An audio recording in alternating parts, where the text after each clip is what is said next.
All right, hey, welcome back. It is me, Nickens, back with another video, and we are going to be talking about the 7th ranked team in the league, and that is, of course, the Coastal Cobras, getting the head-to-head over the Gators.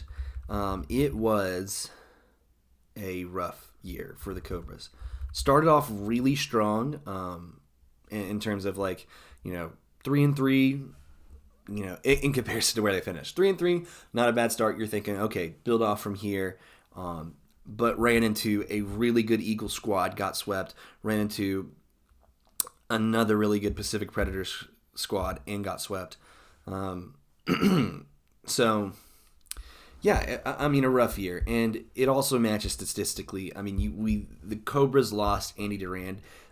Whether you think of Andy Durand as maybe like a Hall of Fame player or not, you can't deny that overall Andy really brought some life to the team.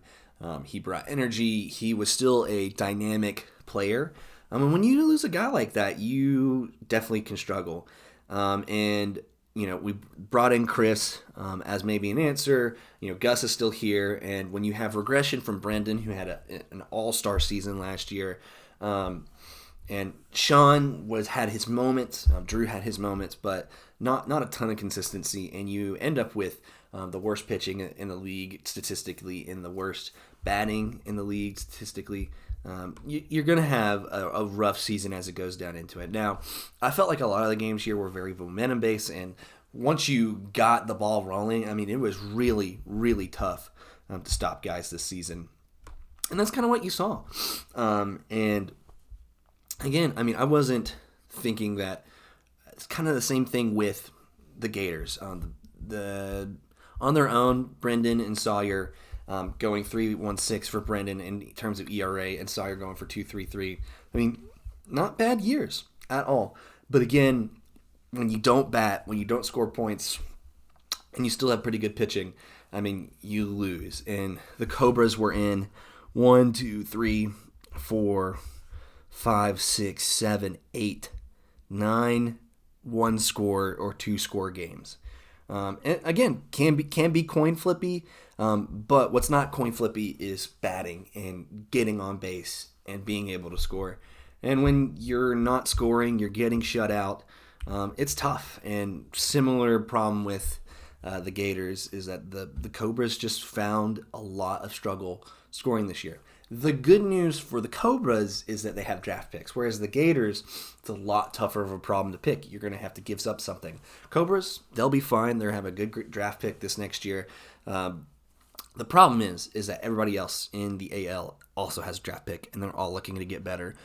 So they really, really need to fix either a pitcher, getting a really good pitcher, or getting a batter.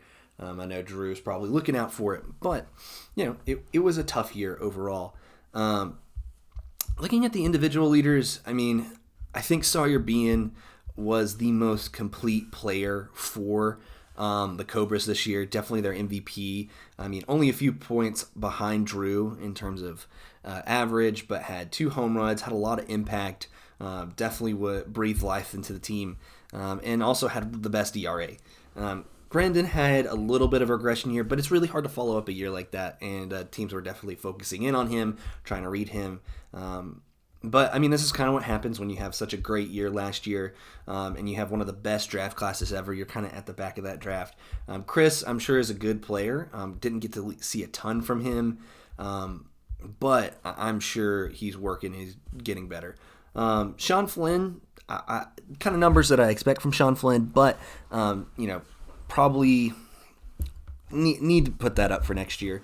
These guys are people who have been, in the conversation for Slugger Awards. You're talking about guys that have been some of the best hitters, some of the best pitchers in the league, a year ago, and hard to stay at the top, and so can't get behind this next year.